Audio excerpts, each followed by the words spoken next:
back from family reunion? Give me I see several of you. Do y'all feel like your brain is stuttering today? Is that just me? Bethany, I see you nodding your head. That was an awesome event. And it made me really excited for this class because the main thing that they talked about that I heard was over and over in sessions I attended, as well as, guest speakers, things like that. They talked about how important it is to have a relationship with the leads we work with. Anybody else hear that? I see Bethany. You're the only person I can see in my screen at the moment. Susan, yes. Nodding our heads, yes. So this class is all about how to have relationship-based sales. So it made me super excited. We're definitely on the right track in this program, and I'm glad you guys are here. One quick thing I want to show you. If you see right now, see how my name in the screen is KW Maps Coaching? I'm going to show you real quick how to change it.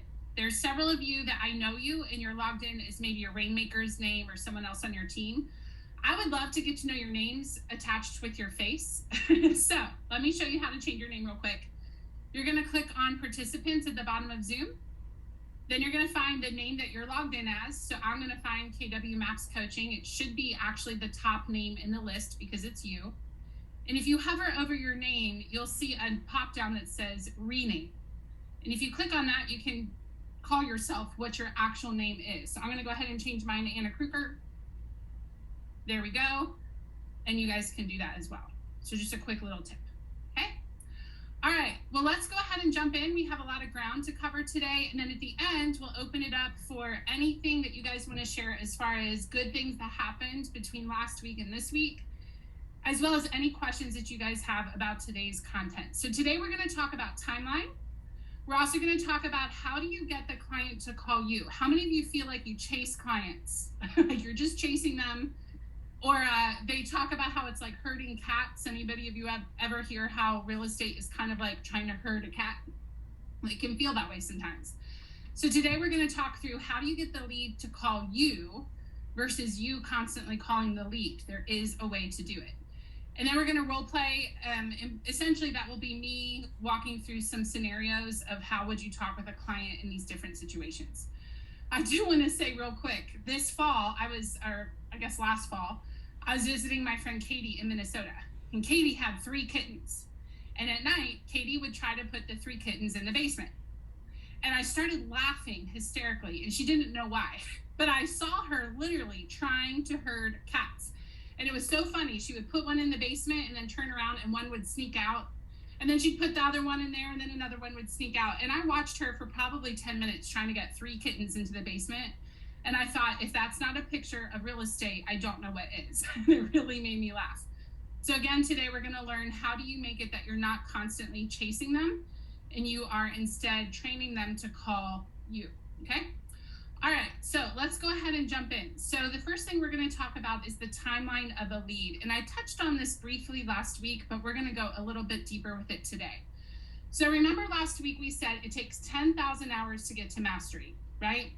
And if it takes 10,000 hours to get to mastery, and I have a different way of talking to every lead source, all I'm doing is multiplying the hours it will take me to get to mastery. So if I have one way of talking to a FSBO, for sale by owner, and then I have a totally different way of talking to sign calls, and then I have a totally different way of talking to internet leads, that right there is 30,000 hours to get to mastery because that's 3 different ways of talking to people. Are you all tracking with me? All right, awesome. So what we're going to put on screen is one essential framework that you can use to talk with every lead source that you talk to. So the first thing is our mindset. So we want to think of it kind of like a history timeline or a football field. And remember last week we talked about football, even though basketball is the better sport. We did talk about football last week.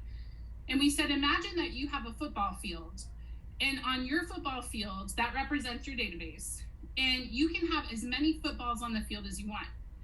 And what happens a lot of times is we get people stuck in the middle of the field. So if you are someone very focused on lead generation, meaning you're generating new leads to add to the database, which we want to do, right? We want new leads in the database every day. What can happen is it's almost like you end up with, a pile of leads that are new, they're freshly on the field, but they're not actually progressing. anywhere. So if you can visualize that with me, a football field with a whole bunch of footballs piled up there in the middle of the field. If you are very focused on conversion, then you're going to have a lot of people on that middle line, and eventually you're getting them into the end zone, but sooner or later you're not going to have any leads left because you've taken all the footballs and you got the points, you did the play, and now there's nobody there. And I mentioned this last week, but I had this issue myself where when I was hiring, I got so focused on conversion and I took my eye off of generation. So I was taking the leads I already had, turning them into appointments, but I wasn't really thinking anymore about my contacts. All I was thinking about was, am I just setting 2 appointments a day? That's all I was thinking about. I wasn't thinking about my overall number of contacts. I wasn't really paying attention to how many people I added to the database. Well, 3 months later, I had to more than double, almost triple my number of contacts to set 2 appointments. And it's because I got so focused on conversion that I forgot to generate. Can y'all see the issue here? And so that's why we want to think of it kind of like a football field, meaning our database is like a football field. And every day we need to be generating leads, putting new people into the database. And we also need to be moving them down the field into the end zone. So I would say 50-50. I'm adding new people and I'm moving them down the field. So we'll talk through a schedule to do that here in just a minute. But the idea is every call that you talk to, think of it like you're gaining yardage. How many of you, whether you're an agent, an inside sales agent, have left work at the end of the day and said something like, oh, I only set 1 appointment today. That's it. Or, oh, I only went on 1 appointment. Or, oh, I only talked to 20 people today. Nothing happened. Anybody else do this ever? Okay, I see all of you that, at least that I can see, are nodding your heads. So what if we changed our thinking?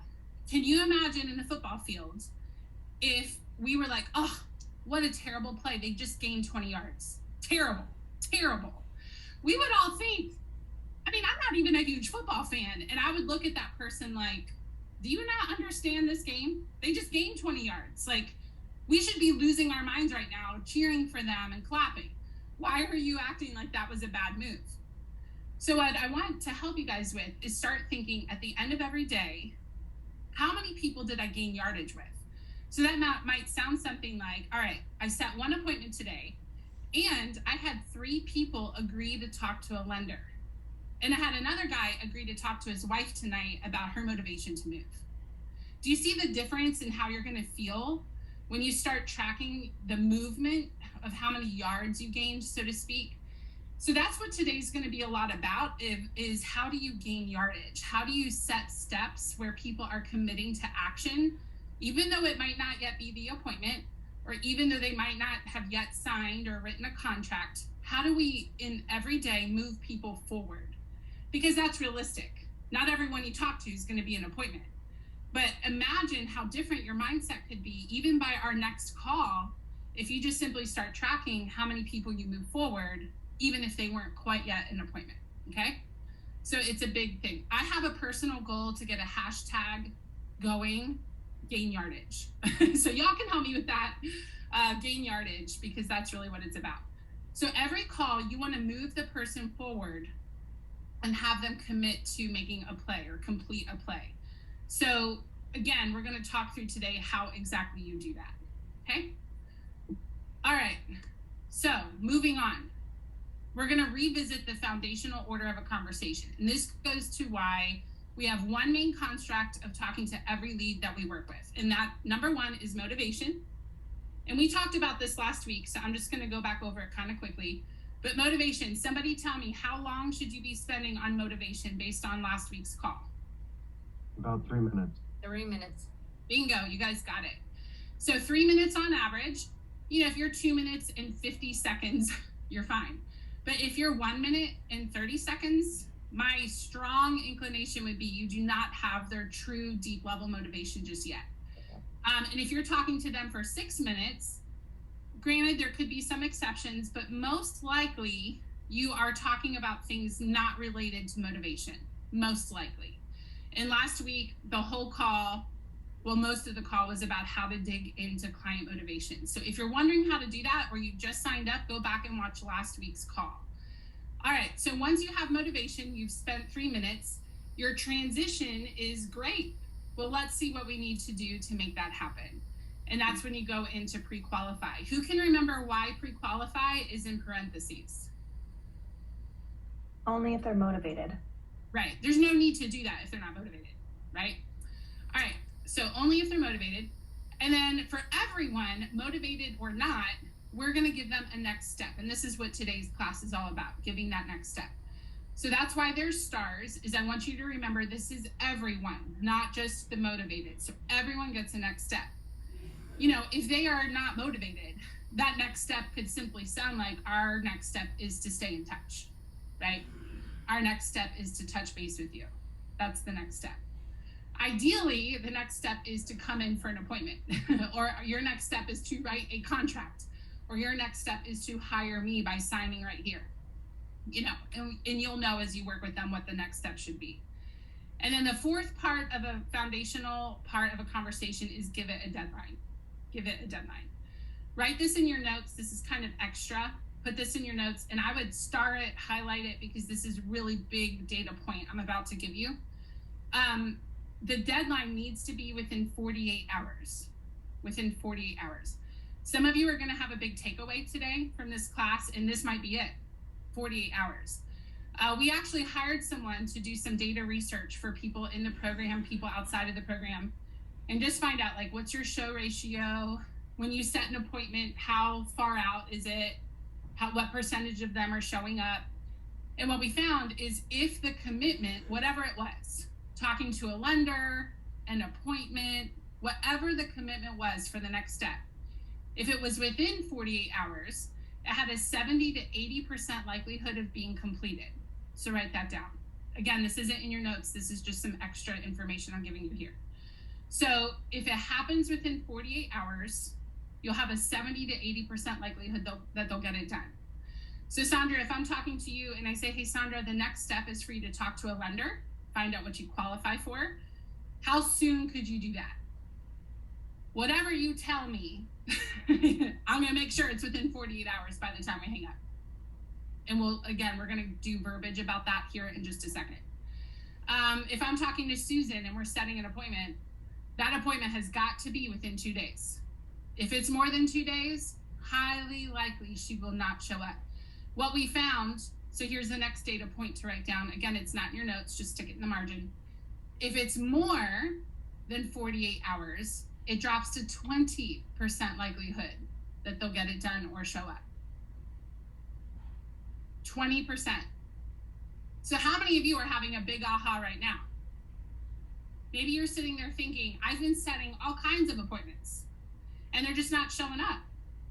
A lot of times people think that the only solution to not having enough leads is to talk to more people. And first, can we all acknowledge we're in a market shift? You need to talk to more people than you did this time last year. On average, we're finding you need to talk to 38 people to set one appointment.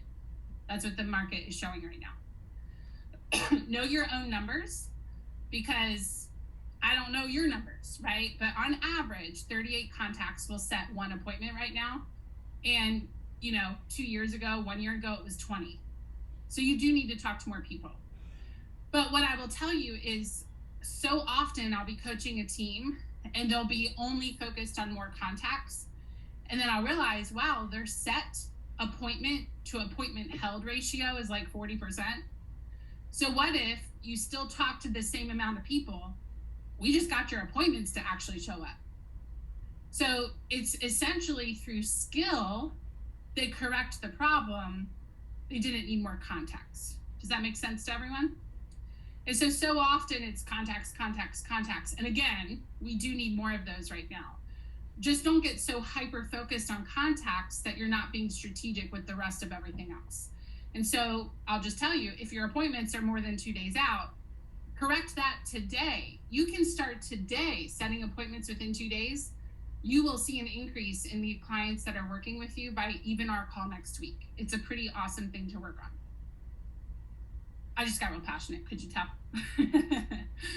Okay, let's work smarter, not harder. Well, harder and smarter, how about that? Let's do both. Okay, so let's talk through what are some potential next steps with that deadline. What does that look like? So the first one could be, maybe you're talking to someone, you're working through the buyer info sheet that I gave you last week, and maybe you discover they're interested in moving, they want to do this in the next 3 months, they have no idea what they qualify for, none whatsoever. What you're going to do is say, all right, Dan, your next step is to talk to a lender. By when will you do that and call me back so that we can help you get that beach house close to the grandkids? Now, quick question. What do y'all notice about the way this is worded? You can either unmute yourself, use the chat box. Usually people start typing in when they see this on the screen, like, hey, why is it worded that way? So let me hear from you. What are you noticing about this sentence on the screen? You're asking them to respond to you, to pick up the phone and call you instead of you're following up. Yes. And let's use the chat box because I can't see all of you. There's so many people on this call, which is amazing. I love that all of you are here. Because I can't see all of you, let's use the chat box. How many of you would say, I do ask clients to call me back when they talk to a lender, and just put a yes or a no in the chat box? And let's hear from you. Okay, it looks like most people are saying now, ooh, we just got a batch of yeses. Awesome. Yeah, so it looks like mostly no's with some yeses, which is great. That's actually more than usual. We have a yes. You can't say yes and no. I'm teasing you. Okay, so let me explain how this works. So I'll put the screen back up in just a minute. What we have to remember is we train people how to interact with us, right? That's what we do. So if we always say, I will call you, I will call you, I will call you, I will call you, what do they expect? That I will call them, right? But let me ask you, who needs to pack up everything they own into a box? They do. They do. Who needs to go through, if they're a buyer, a ridiculous amount of paperwork to get that house? They do. They do, right? So part of getting your appointments to show, how do I want to word this? A lot of times when people are working on their show ratio, meaning the appointment happened, or their signature ratio, meaning that they hired you, they hyper focus on their wording around setting the appointment or asking for the signature, which kind of makes sense, because if I'm working on getting more people to show up, or if I'm working on more people hiring me, I would practice my conversation around that, right? But what a lot of people miss is getting appointments to show up, getting them to hire you actually starts at the very first conversation with how you teach them to treat you and the process of buying a house. It's not so much how they treat you, but it's more, we're teaching them to take ownership themselves. That's probably the better way to word it. So am I the kind of agent or coach? Remember, we are all coaches on this call because we have buyers we are helping achieve their goal, or sellers we're helping them to achieve goal. That's a coach. You're helping people achieve their goal. You are a coach. So as a coach, am I teaching the people I interact with to take responsibility and ownership? Or am I teaching them that I'll do everything? Now, we want them to know that we're going to work for them, but I'm not going to be able to do everything for them, right? I don't live in their house. I'm not going to apply for the loan for them. I can't do everything that needs to happen. So part of setting appointments that show up, part of having people sign with you, is very early on seeing how much do they follow through with what they said they would do. So let me put this back up here. In this wording, I'm saying your next step is to talk with the lender. That's very directive. It's not asking them. It's just saying, hey, here's what the next step is. That's what a coach does, right? We help guide people to what they need to do next. And then I'm asking, by when will you do that and call me back so that we can help you achieve? And then I'm reminding them of their motivation.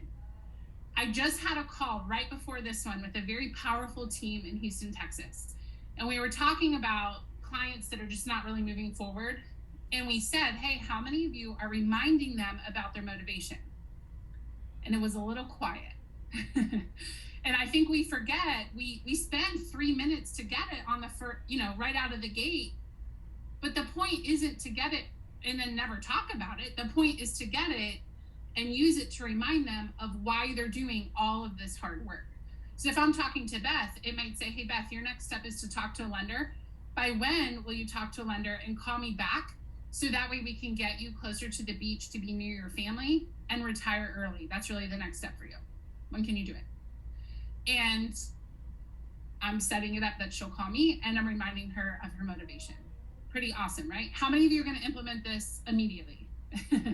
Well, how about in 39 minutes, because immediately would mean you're leaving the call. So in 39 minutes, start implementing this. Okay, awesome.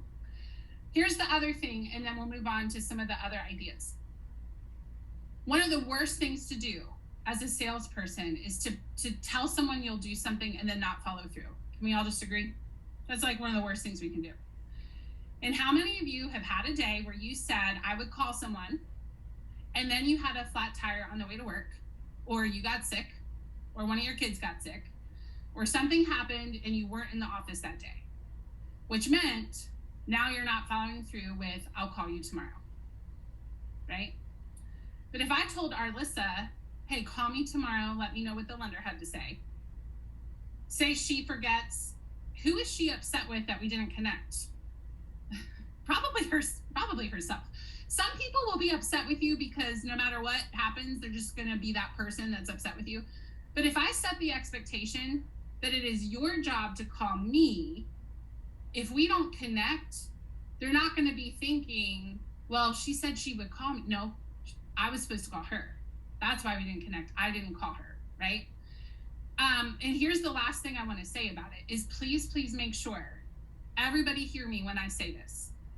No matter how you word this, it is your responsibility to call the lead at the end of the day.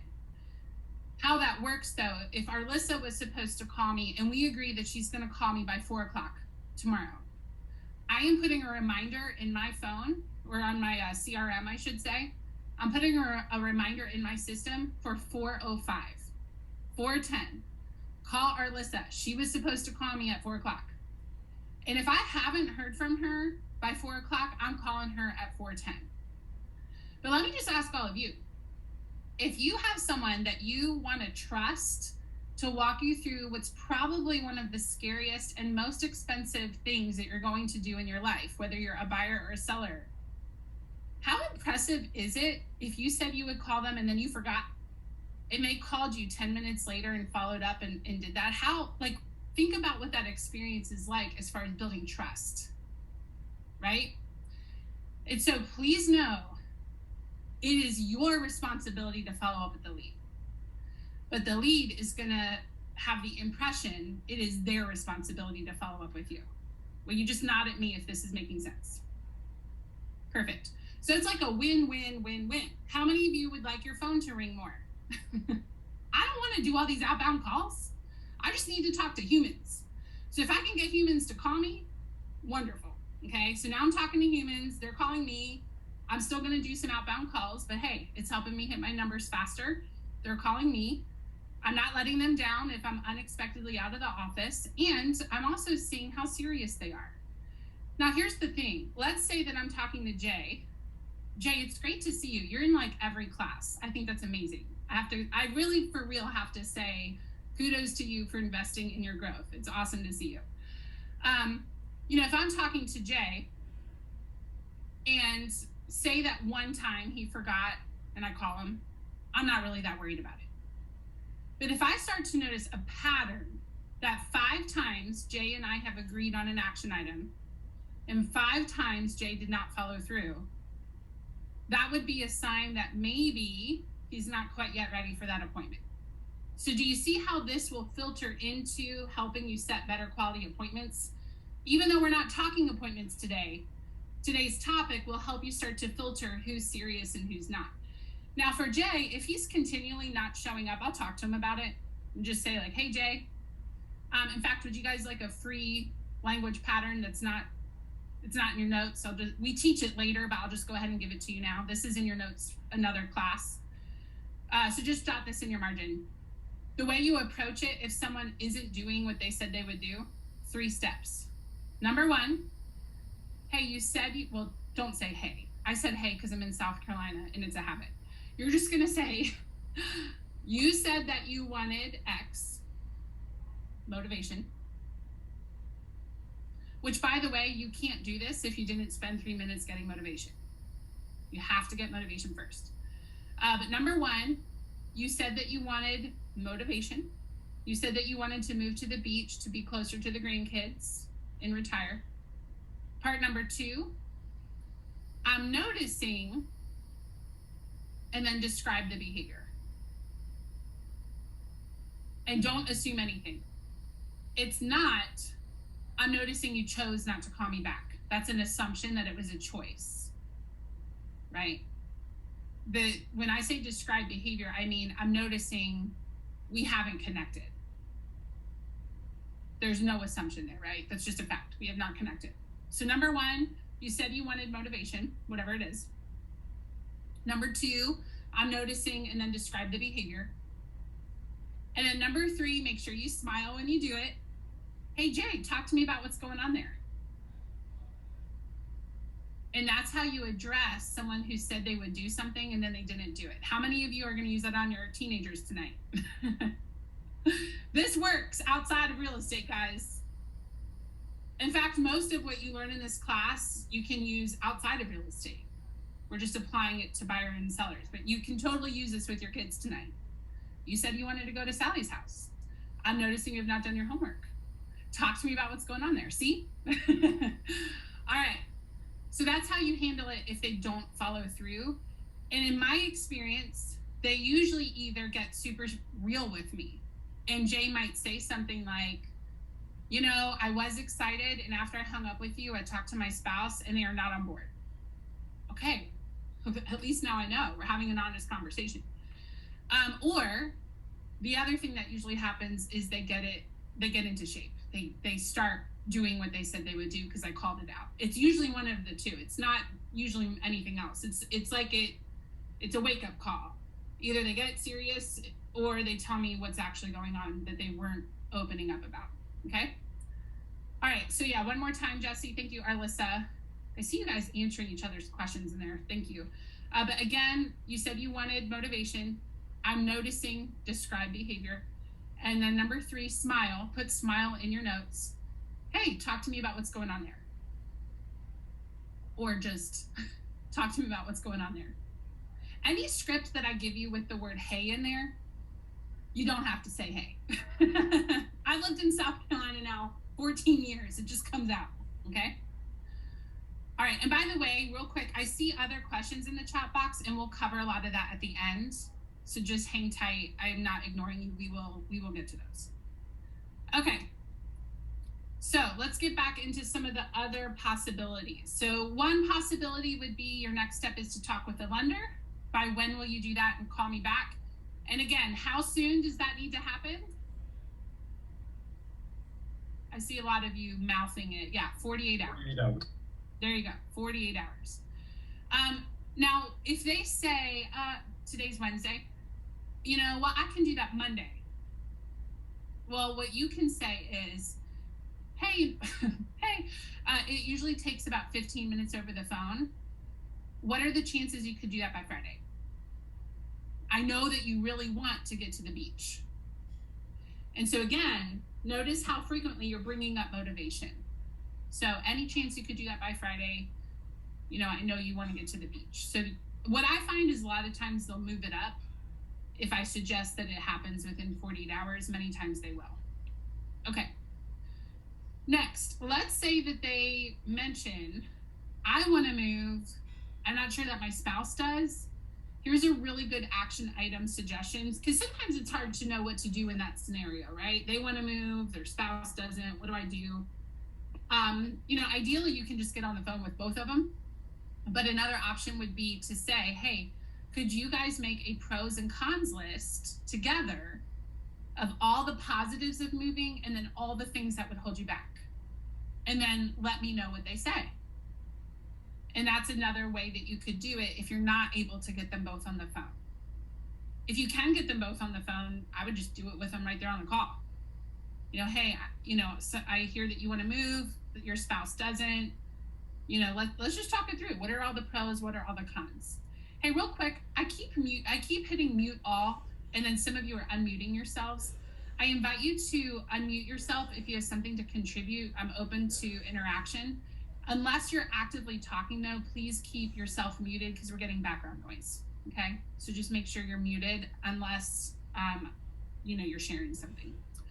Okay, and by the way, this pros and cons list works very, very well for people who are on the fence. What usually happens is they'll say things like, pros are all the positives, right? I'm closer to work, I have more time with my kids, a newer house with less upkeep. That's kind of a normal conversation. And you guys want to know what the cons usually are? It's almost comical. A lot of times they're things like, ugh, I have to pack. Can I just ask you guys, can they ever move without packing? So, this is going to be something no matter what, right? And by the way, maybe a mover could help them. So we could actually help with that. Another one could be, I don't know where I'm going to go. Okay, are they ever going to have to figure that out if they're going to move? Right? So sometimes people will have cons that are truly things that are not overcomable. They might say, I love my neighbors. I'm really sad about leaving them. Well, in that case, we would only overcome that if the pros are strong enough, right? I know you're going to miss your neighbors. I also know you want to live near your grandkids. Are you willing to leave your neighbors to be near your grandkids, right? But I will just tell you from years and years and years of experience doing this. I've been doing this since 2006. I know I don't look that old, but I just turned 41 last week. On our call was my birthday. Just turned 41. I've been doing this since I was 26. And I will tell you, most of the time, the cons are things that they're going to have to face at some point, no matter what. They're just part of moving. And so I think you guys will find that pros and cons to be a very powerful tool to help get people off the fence because they can see it. It's written, it's on the piece of paper. They can physically see the pros are more important than the cons. And so it's a great tool to get people off the fence. Okay, number 3, and this is my favorite one. Your next step is to meet with us. Now, if I'm a single agent, I'm going to say your next step is to meet with me. If I'm on a team setting for someone else, I will say your next step is to meet with Beth so that we can help you move forward and get, again, motivation. Do you see why that motivation has to be the first thing you talk about? Because you bring it up over and over and over throughout the entire interaction with this person. So really the next step is to meet with Haro so that he can help you talk through the logistics and get you down to that beach to end up with your grandkids. Let me add a little something to this. I was once setting for an agent on our team named Annalisa. And just so you know, Annalisa had never met with a client by herself. It was going to be her first listing appointment by herself.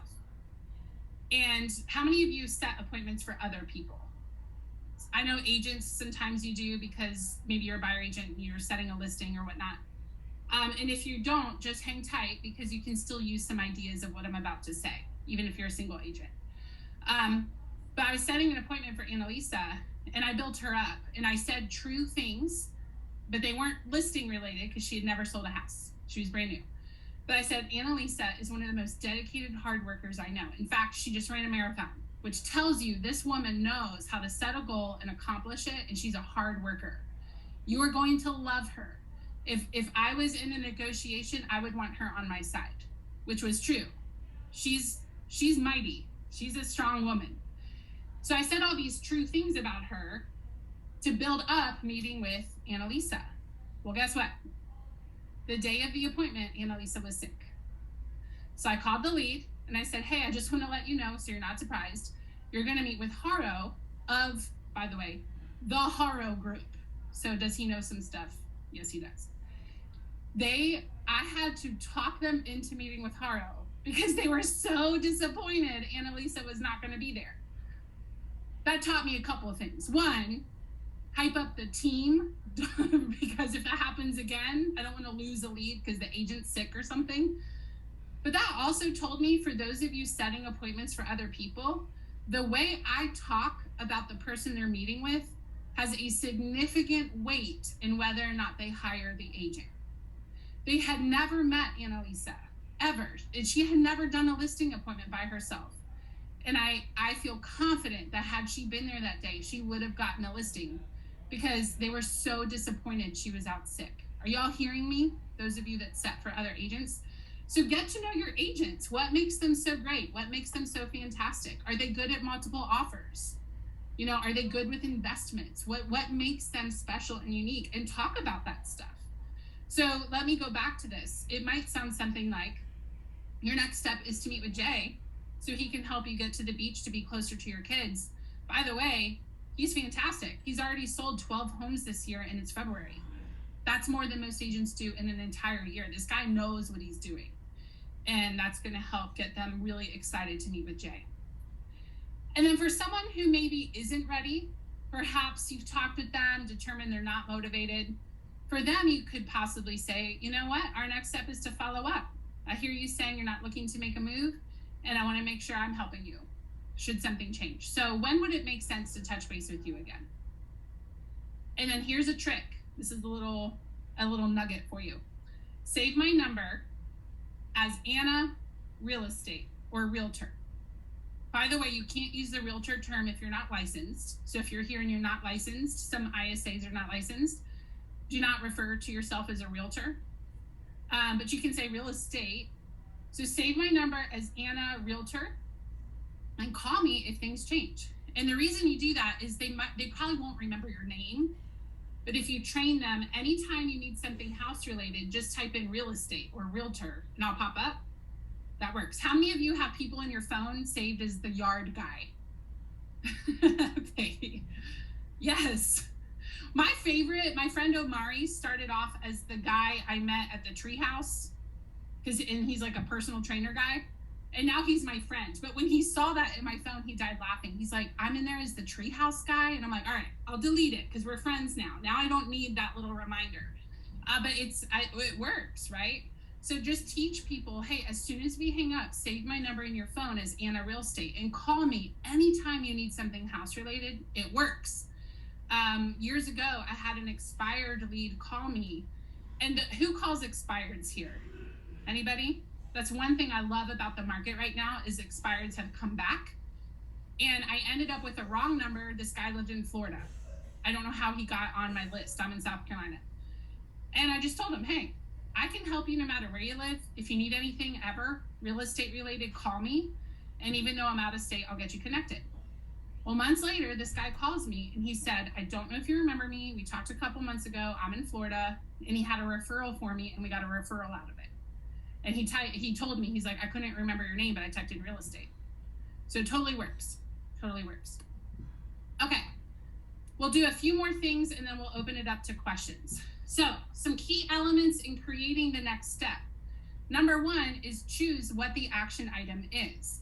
And again, every call needs an action item, even if it's just follow up. So unless they hung up on you mid-conversation, or they said, never call me again, take me off your list, unless it's something like that, every call gets an action step, every single one. Number two, agree on the deadline. And again, make sure that's within 48 hours. Number three, put ownership on the customer. So make sure they understand it is their responsibility to call you, which is even more reason to say, save my number in your phone as Anna Real Estate. And then number four, remember you ultimately own the action item and make sure that you put a follow-up task in there. So let's just practice a few and then I'll give you some action items to take away from today's call and then we'll open it up for questions. So scenario number one, and I'm going to call on a volunteer to set up what this would look like and be open to receiving some feedback. So scenario number one, the client is motivated to buy a larger, newer home so they have enough space and updates that they are approved for adopting to grow their family. I've talked to clients like this. They aren't sure what they owe on their current home and they have not gotten pre-approved. Give them their next step. And here's a clue for whoever's about to volunteer. Their motivation is here for a reason because we need to reference it. And you got to give them a next step. So who would like to do that? Go ahead and unmute yourself. Here's the four. I see a question. There's the 4 steps. Don't be so shy. Okay, Susan. Thank you, Susan. I like how you have your location in there. That's a good idea. So Northern New Jersey. Susan will take your referrals. All right, Susan, thank you for volunteering. So what would the next step sound like? And assume we're already on the phone, we've already been chatting. You're literally just saying, okay, your next step is, and then you're giving me a deadline. Well, Anna, it sounds exciting for you to want to be looking for a newer home. I think the next step for you to do is actually find out how much you do owe. And the way you do that is go back to your statement if you receive that, and it actually is on there. You would be able to get that right away. And then after that, you should probably talk to a lender. Okay. Can you do that in the next 48 hours? Yeah, I could probably do that. Okay, great. So today's Wednesday. Can you call me back Friday and I can tell you where we can go from there? Perfect. All right, Susan, first of all, give her a round of applause, everyone. You can hit the, at the bottom, you can hit reactions and do a clap or like a party symbol or whatever. So Susan, that was really good. Can I give you some feedback? Absolutely. Perfect. And by the way, kudos to you because people not volunteering won't get the feedback. So you're getting it. So the way you set that up was good. I would work on removing words like probably because it doesn't sound as strong. So remember, we want to come across as the very confident, trusted real estate advisor. Because remember, they're hiring us to walk them through what is most likely the most expensive, valuable thing that they're going to do. Most people, their biggest amount of money is in their home, right? So we really want to come across super confident. So the way to work on that, Susan, would probably be to record yourself practicing. We all say things we don't realize, and it could be for you that words like probably sneak in there without you realizing it. Okay, great. Just like I say, hey, I realized that on today's call. Right. Probably say it more than I realized. So I would work on that. And then when you're setting the timeline, let's go back. So you said, can you call me? And the better way to do it would be, by when will you call me? Oh, right. It's just a slight little change, but it causes them to think through committing to it. So it's easy to say yes. It'll cause them to think through it more and commit to it more. If you say, hey, by when could you call me? And then they kind of think through their schedule. And what we want to do is agree on a specific time. Right. What I will say though, is the action items you picked, like I would give you an A minus on that. The A plus would be removing the questionable words, like probably, and then giving a by when will you do it. Does that make sense? Cool. And by the way, everyone just benefited from that, even though they might not have been the one to volunteer. So thank you, Susan, for doing that. Awesome. Anytime. Cool. Any questions on the feedback I gave Susan? Not on anything else, just that one specific role play we just did. Any questions?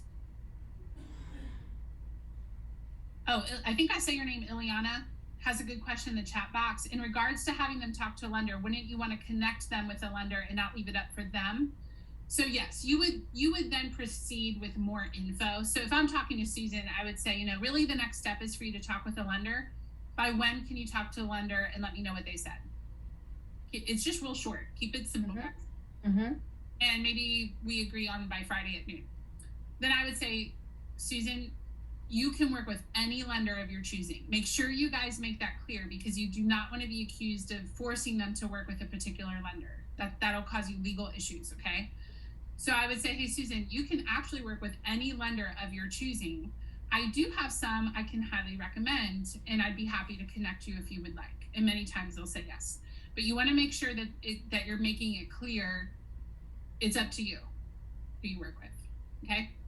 Janet says, what about having the lender call them? So Susan, can you just be the client for a minute? I'll be the agent just to show how that would be.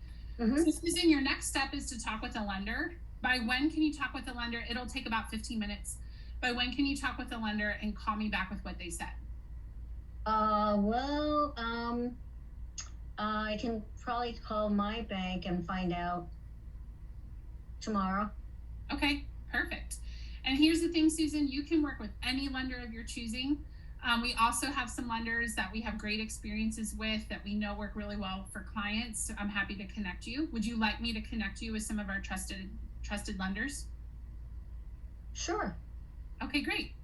here's their numbers, or hey, I'll email the info, however you get the info to Susan. And then I would say, hey, Susan, let's just play a game to see who can contact who first. So I will also let them know your info. They may call you or you call them. Let's just see who reaches who first. But let's, by tomorrow at noon, make sure you call me with what they said. And usually Got it. Tomorrow noon. Okay. Perfect. And Susan, by the way, if I don't pick up, I might be on the phone with a client. Just leave me a voicemail with whatever the update was, and then we'll connect. Sounds good. Thank you. You're welcome. Awesome. Thank you, Susan. Okay, did I just hear a question on that? I do. Yes, real quick, Barb. Okay, so could you say that last part again about let's make it a game? I don't have like a specific script. I was just kind of chatting, but I used to say to clients, hey, I'm going to give them your number as well, if with your permission, and I make sure they say yes, you have my permission. And then I'll have them call you, but don't wait either. You could just see if you could beat them to it, is the idea. It's not like and you give them multiple lenders information. You can, yeah. You never, ever, ever want to make them feel like you said, work with this lender. Sure. Yeah. And you can email them. I find that easiest. Hey, I'll email you their info. And I'll also give them your info. Okay. Let's do one more so that we have time for questions. Oh, and let me go forward. I had gone back to show this. Okay. Scenario number 2. So let's say you've spoken with a wife. She's 100% certain she wants to move to be closer to the aging parents and take care of them in their elderly years. She's not sure, however, how certain her husband is. So let's give her a next step. Who would like to be the person to do that? Someone different. And just, I see hands raised. Cynthia, are you raising your hand to do that? Oh, you're muted. Can you unmute yourself? I was actually not raising my hand for that. I was raising it for a question. Okay. But I can do this one if you'd like. That would be amazing. And then we'll get to questions in just a second. Thank you so much. Okay. All right, go for it. All right. Who is the person's name? You can just use me, Anna. Okay. Hi, Anna. I understand that must be difficult for you having, not being on the exact same page, but I understand how it is important that you want to be near your family to help take care of them. I think the next step that we would talk about is you and your husband would get together and make a pros and cons list and see what's important to you. Okay, I can do that. Okay, great. Do you think it'd be best if you and your husband could do that within maybe by Friday afternoon, and then give me a call and let me know how it was and what you came up with? Okay, good. So same feedback that I gave Susan is just word it as by when do you think you and your husband could do that? Right. So go back and just say that, just to cement it in your brain. Okay. By when? Well, Anna, by when do you think you and your husband could give me a call back, letting me know the outcome of your conversation? Do you think Friday is possible? Just Got it. And by the way, how many of you in your head are saying it exactly the same way as Cynthia and Susan? This is over so and over. normal. It's just hard saying, giving them a deadline. Okay. Yeah. So here's the thing to remember, and I'll come back to you in 1 second, Cynthia, to practice it again. Because this is probably all, can we just agree if 2 people did it, probably a lot of us are going to be tempted to tell them when. All of you right now, make sure you're muted. So Cynthia, mute yourself again real quick, because I want all of us, we're going to say it 5 times together. By when will you call me back and let me know? That's going to be what we say, all right? 5 times together, you're all muted, so just say it out loud where you are. Number 1, by when will you call me back and let me know? When will you call me back and let me know? Let me mute everybody real quick. Okay. By when, all right, number 2, by when will you call me back and let me know? By when will you call me back and let me know? 2 more times. By when will you call me back and let me know? Call me back and let me know. And then number 5, by when will you call me back and let me know? By when will you call me back and let me know? Perfect. Awesome, you guys. Okay, so Cynthia, let's go back to you. You did a great job, by the way, setting up the pros and cons. The only change is asking me versus telling me when to call you. So just do that one small piece. By when will you, and then go ahead. By when will you call me back and let me know?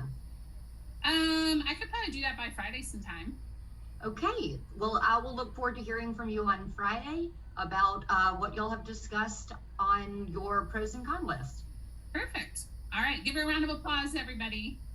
Especially since she wasn't volunteering, I totally called her. All right, and we'll get to questions in just a minute. I know you had a question, so let me get through action items and then we'll come back to that. So real quick, if they say something like Friday, it's kind of broad, tighten it up, because if it has a specific time, they're more likely to do it. So in this example, I can call you Friday. All right, well, I'm here until 5. By what time Friday will you call me and let me know?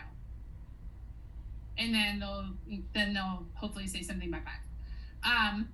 And I've even taken it a step further before and say, hey, could you put a reminder in your phone? Because if you're anything like me, you will forget. Because I forget all the time.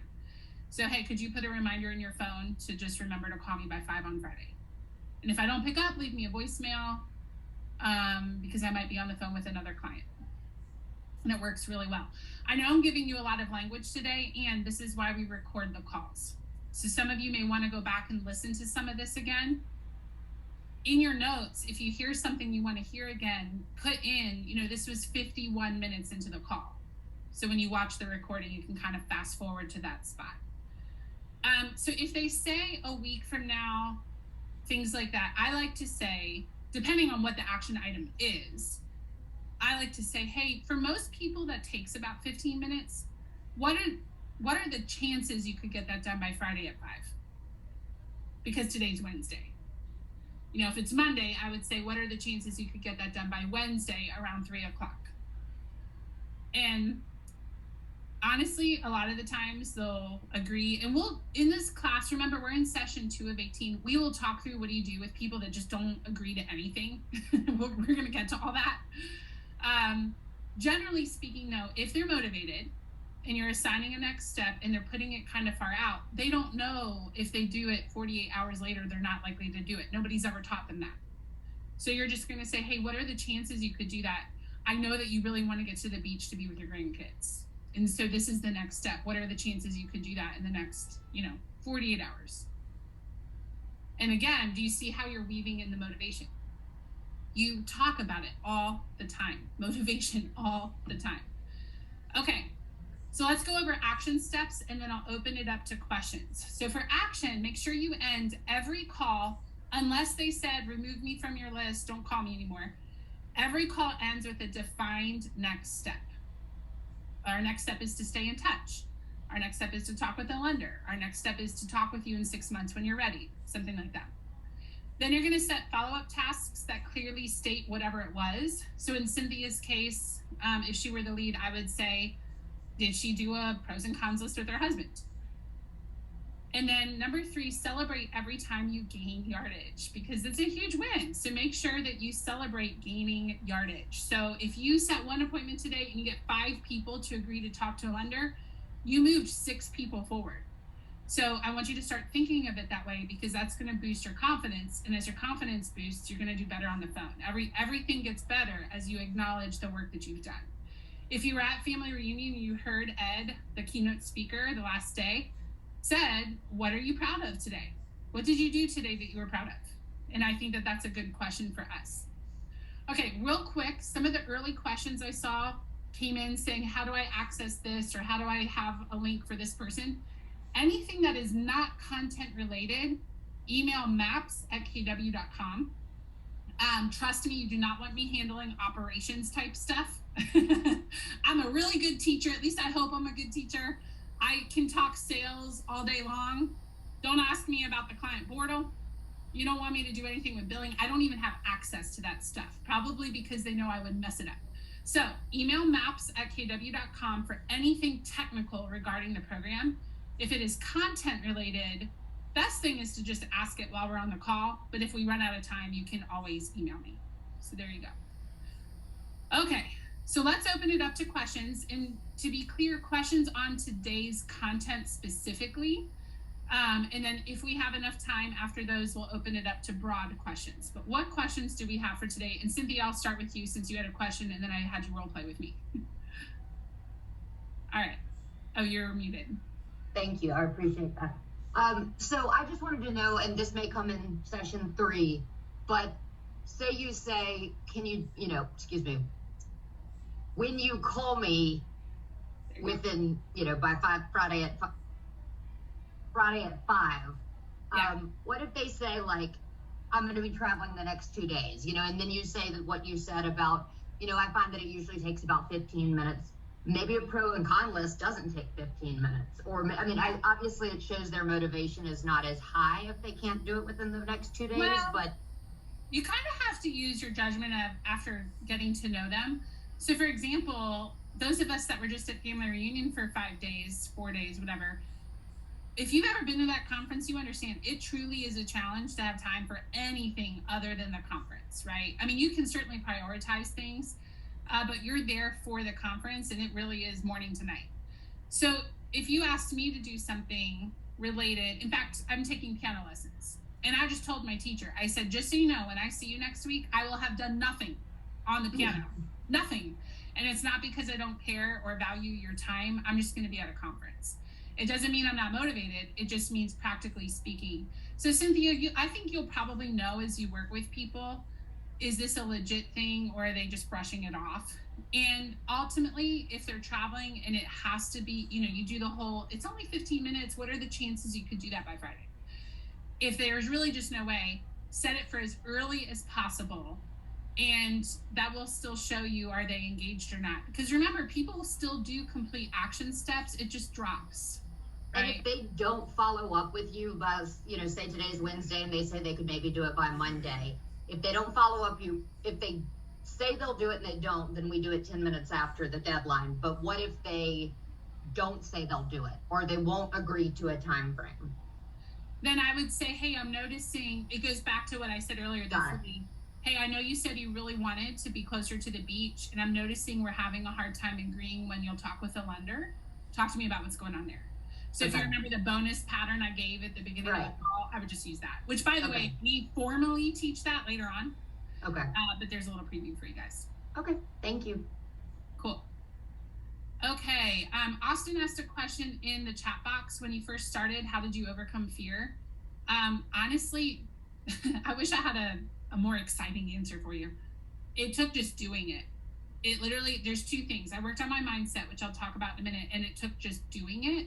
How many of you have played sports, or maybe like me, you're taking piano lessons or music something, and when you first started, you weren't so sure you liked it? And it's because you weren't good at it yet. Do you know what most of piano lessons is? It's like music theory, and it's boring. I do not enjoy my piano lessons right now because it's a lot of theory and math, and I don't really love them.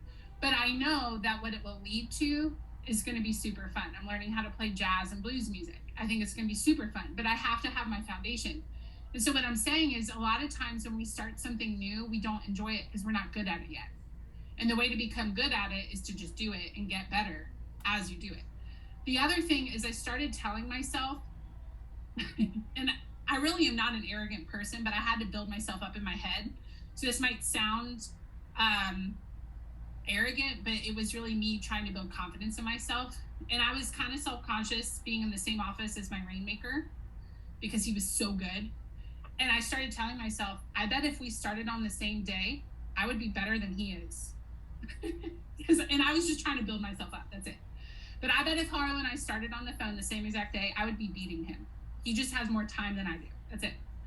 And then I also told myself, this person is going to love me by the time we hang up.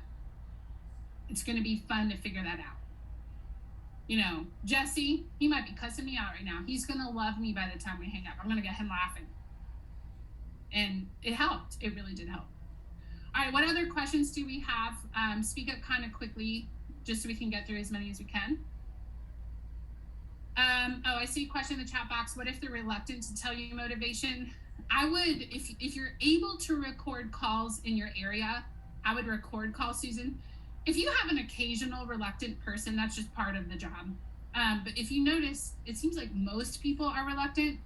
That's probably something in the way we're delivering it. So for example, I might sound very interview-like versus friendly. So maybe I'm asking it like, what makes you want to move?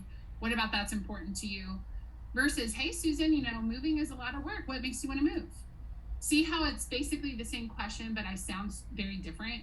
You can figure that out a lot of times from recording your calls. And then, Susan, if someone asks me directly, why are you asking? I like to just say, I guess I don't technically have to know your motivation to help you, but I'm in real estate because I love helping people. So it means a lot more. I don't want to just help you with a transaction. I'd love to understand what your goals are. And quite frankly, the people who still don't want to answer me usually end up being clients I don't enjoy working with.